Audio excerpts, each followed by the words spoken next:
Well, hello everyone. This is Professor White, and today we're going to be talking about medications that are used to treat epilepsy, or the anti-epileptic drugs.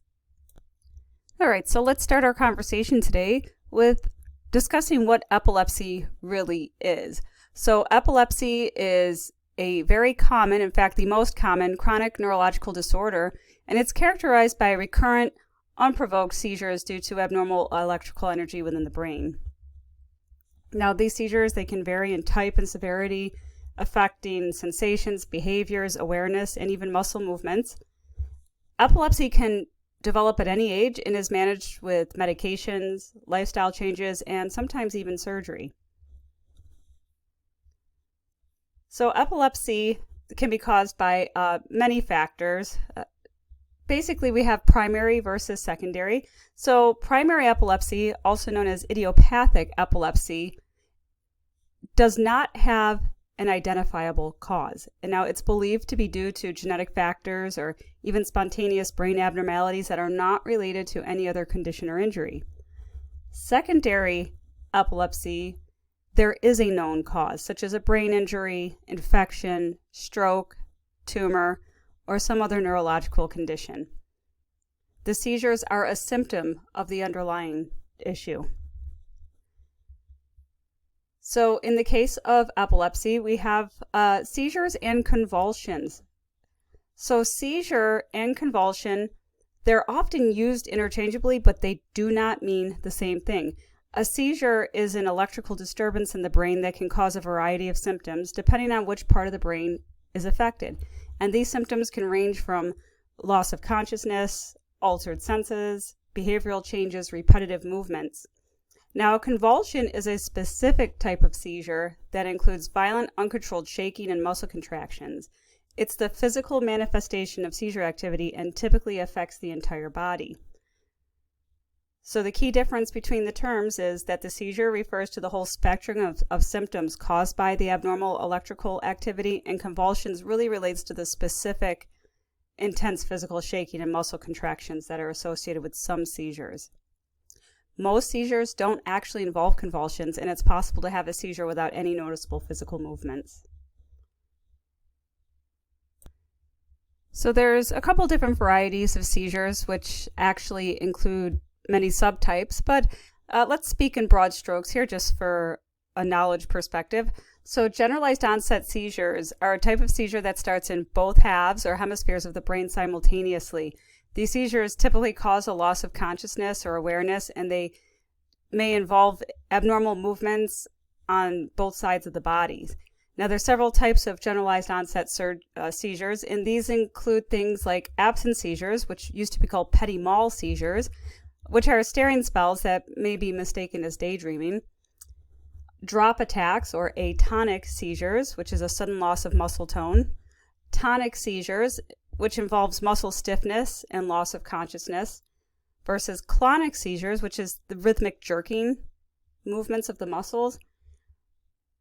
Tonic-clonic seizures were formerly called grand mal seizures, and this is a combination of muscle stiffness of like the tonic phase as well as jerky movements over the clonic phase. Focal onset seizures, formerly known as partial seizures, originate in one specific area of the brain. Now, they can affect a part or all of the cerebral hemisphere, and these seizures are categorized into two main types. You have the simple partial seizures, which is a focal awareness seizure, where the patient remains conscious, and so they remain aware during the seizure, but it may involve motor symptoms like jerking or twitching in one part of the body, sensory changes, or autonomic symptoms like sweating or nausea. The other part of these focal onset would be called complex partial seizures, where the patient experiences altered consciousness, so they may have impaired awareness or be in a confused state.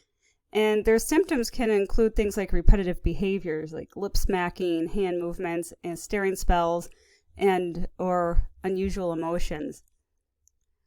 The thing is that focal onset seizures can sometimes evolve into generalized seizures, which spread across the entire brain.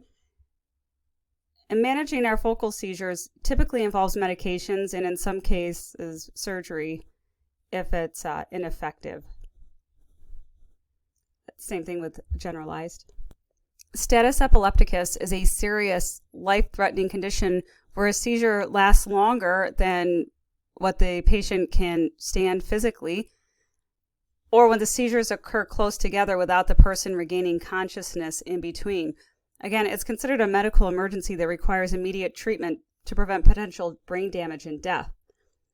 The normal treatment for status epilepticus is diazepam or lorazepam, and those are considered to be the drug of choice for status epilepticus. I have in here the complications and a mnemonic for you to remember about status epilepticus, that what can happen to the patient as a result. So treatment of seizures or epilepsy, the mainstay is pharmacological therapy, including our anti-epileptic drugs. So there are some goals of therapy, which is that we want to control or prevent seizures while giving the patient a good quality of life. Just remember that when people have seizures, they're barred from driving, they shouldn't swim alone. There's a lot of things that really impact their quality of life, their ability to work and do many things that we take for granted. The other goal of therapy is to minimize those adverse effects and drug-induced toxicity. The medications that we use to control seizures do have side effects. They do have adverse effects. They often have a narrow therapeutic window, meaning that the difference between a dose that is therapeutic and harmful is very small. Treatment for epilepsy is usually lifelong. It's not something that people generally will grow out of, not true epilepsy. We do start with one drug if possible, right? We want to minimize the amount of medications that a patient's taking and the amount of interactions that they would have. So we really want to do single drug treatment. However, a combination of drugs can and will be used if it is indicated. So therapeutic drug monitoring is a clinical practice that's used to measure and manage the levels of anti-epileptic drugs to make sure that we have optimal treatment. We want to make sure we have the patient on the right dosage to give them the best seizure control with the minimal side effects. We want to prevent toxicity and monitoring those drug levels, especially with drugs like Dilantin or phenytoin. It has a very narrow therapeutic index. And it also allows us to better individualize treatment based on the individual patient metabolism and the response to the medication. We use therapeutic drug monitoring if we're suspecting toxicity to check the adherence of a patient to treatment. So if we suspect there's noncompliance. Special populations, patients with liver or renal impairment, those who are pregnant, those on many medications. And then also when we start somebody on a medication, there's some medications out there that really have nonlinear pharmacokinetics. And nonlinear means that basically the body's absorption, distribution, metabolism, and excretion of the drug doesn't really follow a proportional relationship with the dose administered. So in simple terms, like adding the drug or changing the dose does not result in a predictable change in the drug concentration in the blood. And you could see that here in my second point, that some medications, they correlate better with their drug levels. We generally do not monitor drug levels for levetiracetam or lamotrigine, so that's something to note. So on this slide, you can pause and read the different classes of medications, but I promise you we'll talk about them. But basically, we're using these anti-epileptic medications, and we don't really know exactly how they work, but we do believe that they reduce the nerve stimulation and slow down how impulses are transmitted. And if we look at seizures being abhorrent electrical activity within the brain, slowing down that electrical activity would be a desirable outcome. All right, so indications for anti-epileptic drugs or epileptic drugs. No surprise here, it's to prevent and control seizures, long-term maintenance therapy for chronic seizures, acute treatment of seizures, and also some other uses like pain, and especially neuropathic pain, and adjunct treatments to some of the other disorders we have out there. Lots and lots of adverse effects with this basically classes of drugs as a whole. They do vary depending on the drug, and we'll talk about them. If a patient develops adverse effects, it often results in the provider changing the treatment. The U.S. Food and Drug Administration has required a black box warning on all anti-epileptic drugs regarding the risk of suicidal thoughts and behavior. So patients being treated with anti-epileptic drugs for any indication need to be monitored for the emergence or worsening of things like depression, suicidal thoughts or behavior, or any unusual changes in mood or behavior. Dilantin, use of phenytoin, is commonly associated with gingival hyperplasia, acne, abnormal hair growth, and something called dilantin phases. So let's go on to the interactions. There are a lot of interactions, and the drugs often interact with other anti-epileptic drugs.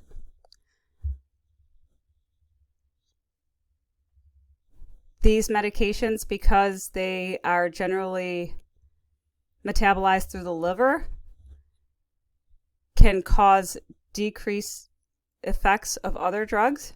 They can interfere with birth control, so you want to make sure that we're doing family planning with patients. And also a little note here, and again, some of this seems a little out of order, forgive me, but avoiding grapefruit with carbamazepine. So I have a whole list of drugs on the next slide. Now, I have no desire to read through this list of drugs, nor do you have a desire to listen to them, but I want you just to pause and become familiar with some of these medications because you will be seeing them. Look at what they have in order and together as far as in common with each other as far as names and what's different. Thankfully, as a bunch of medications and classes here, there's not too many to remember, but they can seem overwhelming sometimes. But we're going to start our discussion with the barbiturates, and so let's take off from there. All right, so the first group here are the barbiturates, and of this belongs here phenobarbital and primidone. So primidone is metabolized in the liver into phenobarbital. So basically, it is a prodrug. So remember, a prodrug is an inactive or less active form of a medication that's converted into its active form inside the body through metabolic processes. So essentially, the body transforms the prodrug into the active drug, which then exerts its therapeutic effect. In this case, primidone is metabolized into phenobarbital and another component as well. Most common side effect for this class of medications, these barbiturates, of course, is sedation. It is centrally acting. We do have a therapeutic window here of serum drug levels of 10 to 40 micrograms per milliliter.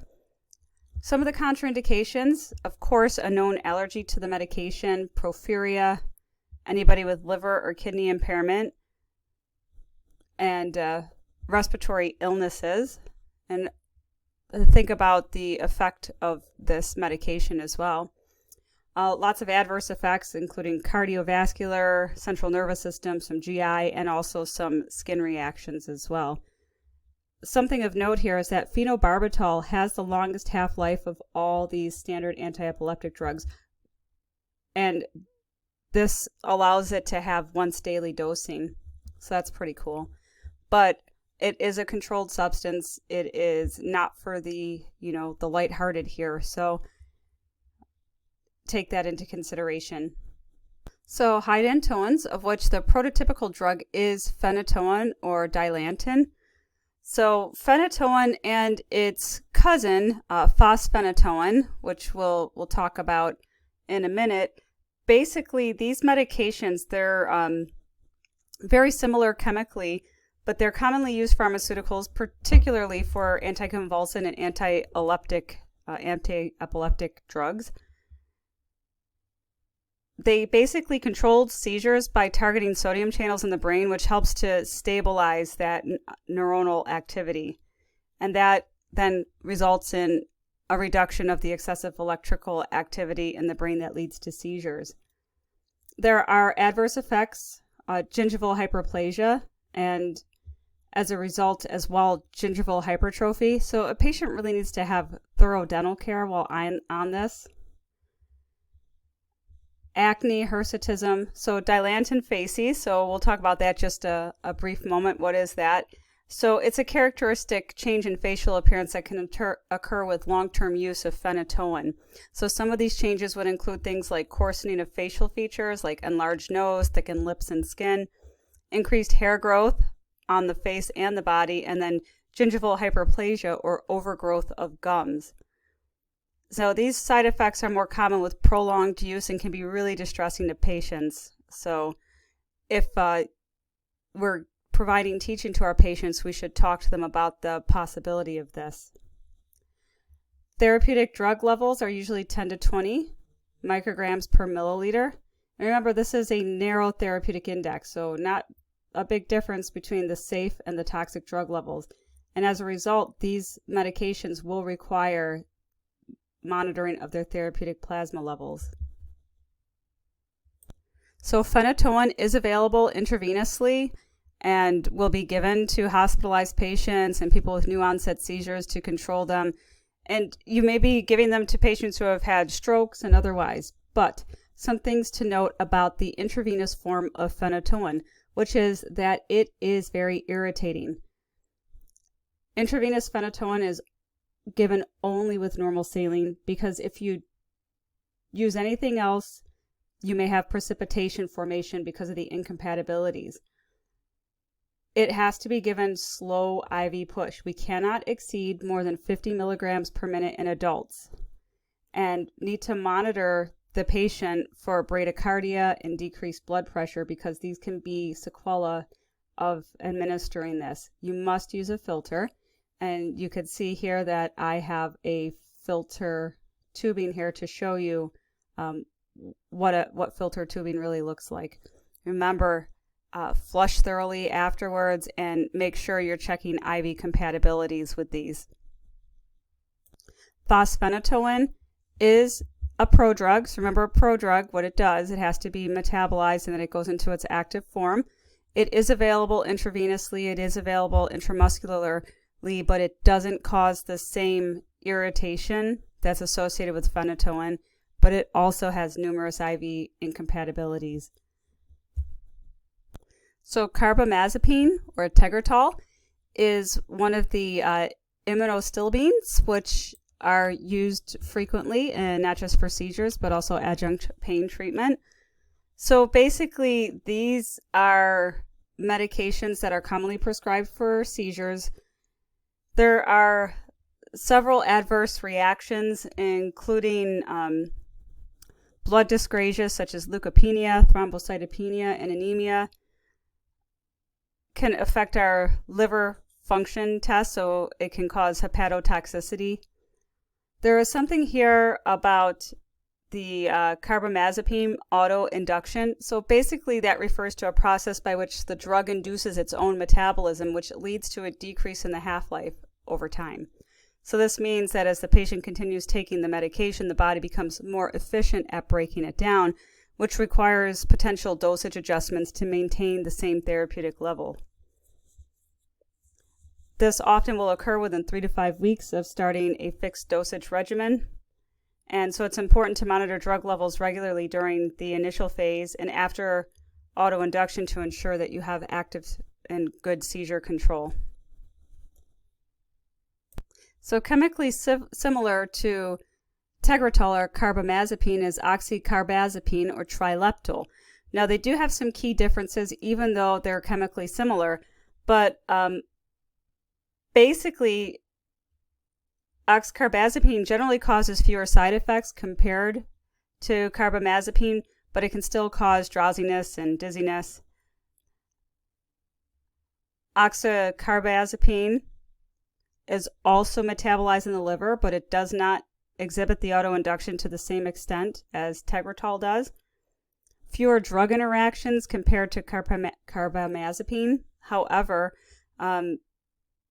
they're both similarly good with efficacy, but oxcarbazepine is more commonly associated with low sodium levels in the blood. So Zerontin, or ethosuximide, is an anticonvulsant medication that's used primarily to treat absent seizures. It works by calming down brain activity to reduce the frequency of seizures. It's often used in combination with other antiepileptic drugs, and it's taken by mouth, usually in a capsule or a liquid form. Common side effects include nausea, dizziness, drowsiness, headache. So, some precautions that patients should avoid taking alcohol while on this medication, as it can increase drowsiness and also can cause some interactions with other hepatic enzyme inducing drugs.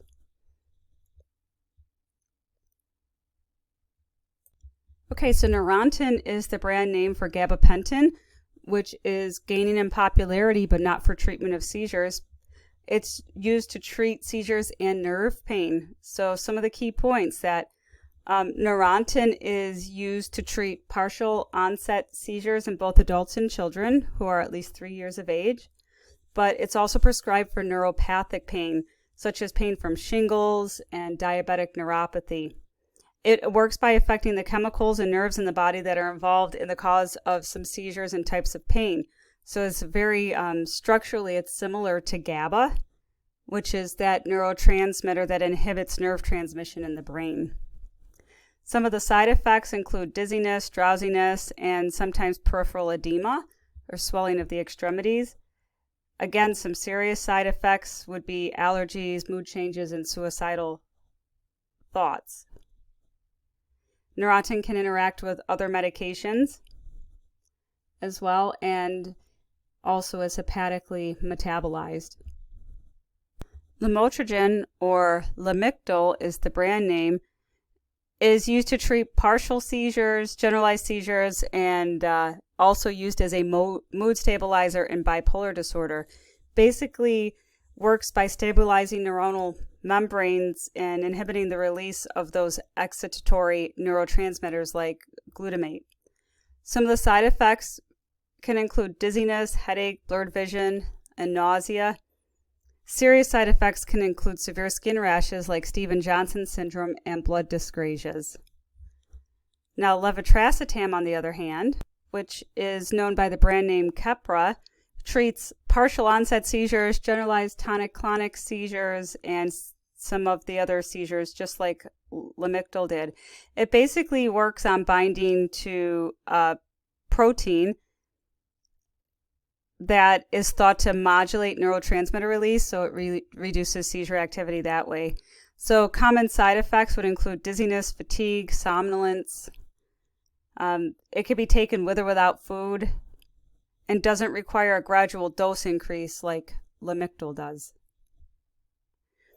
So between the two drugs, the two L drugs here, lamotrigine and levetiracetam, they're both really effective for treating seizures, but individual responses can vary.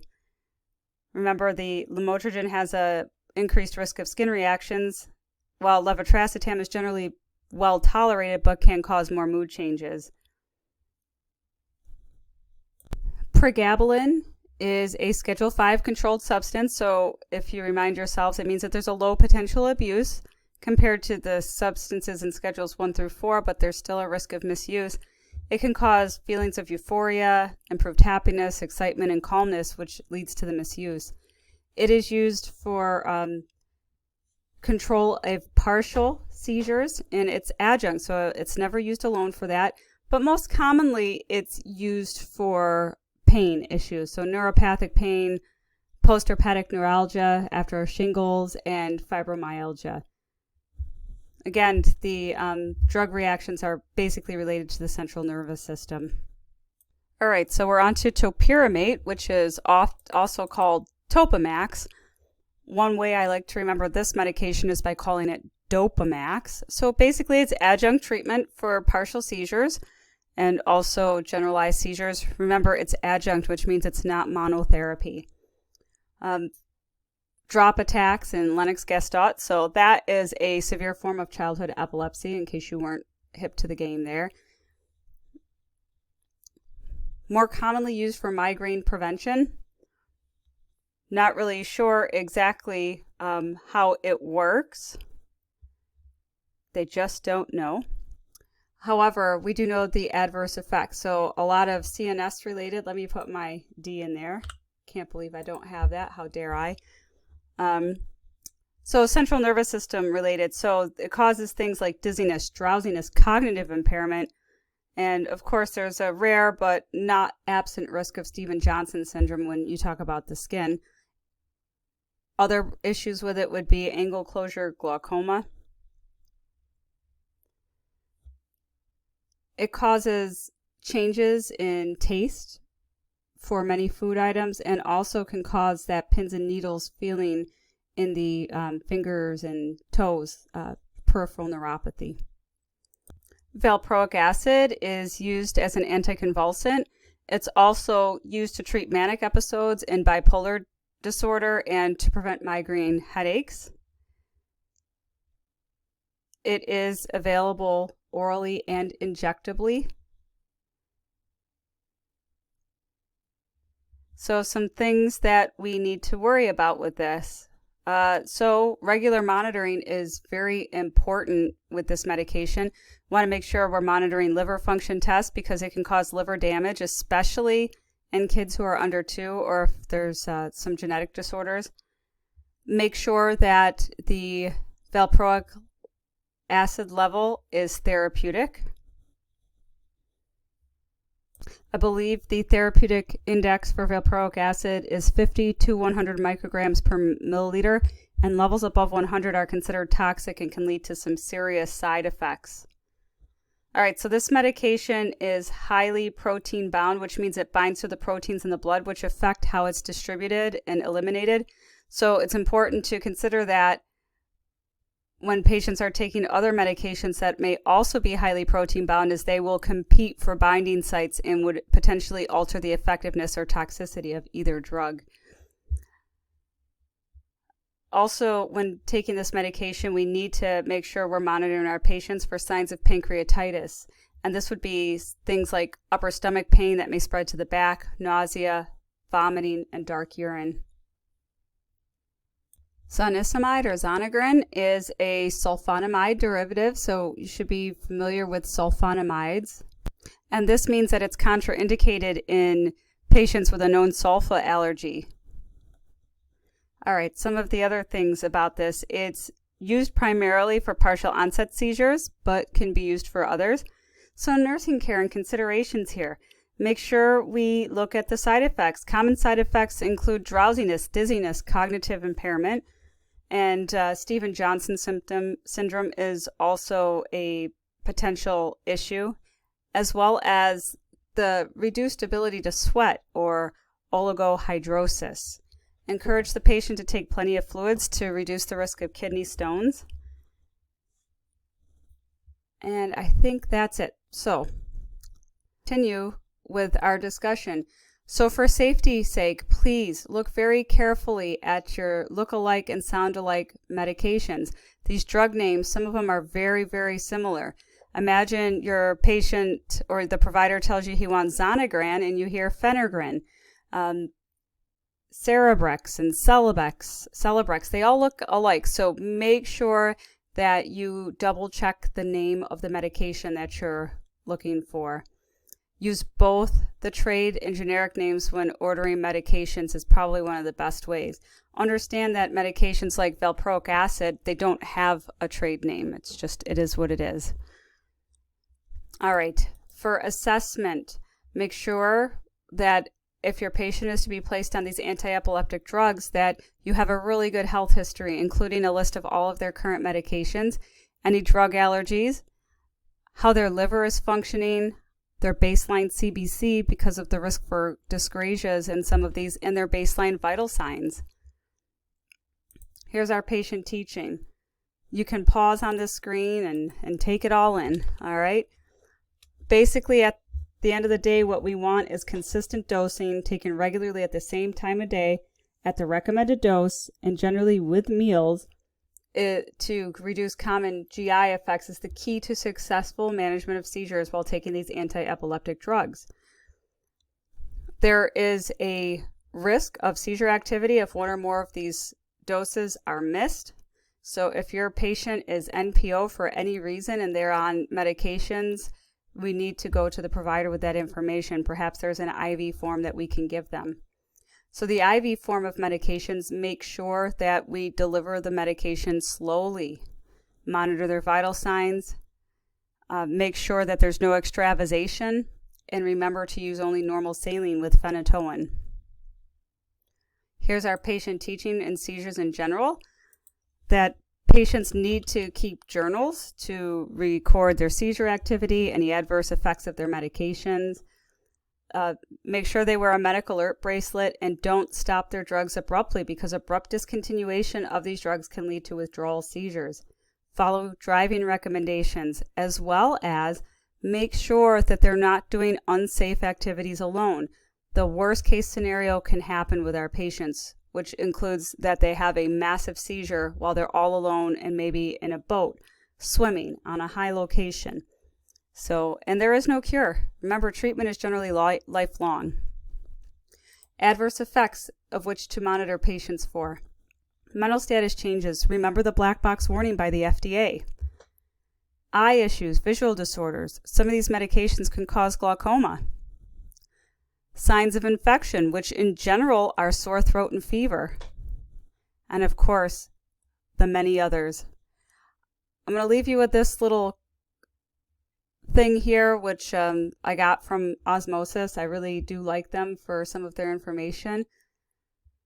It looks at seizure precautions, what they are, and what to look for in the hospital and how to treat them.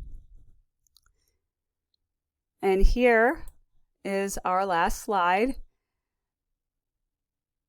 And so we have a patient who's hooked up to all sorts of electrical monitoring, cardiac monitoring, EEG monitoring, and the nurse saying, sorry to be a nuisance, but I think my phone charger got mixed up in here somehow. All right, guys, thanks.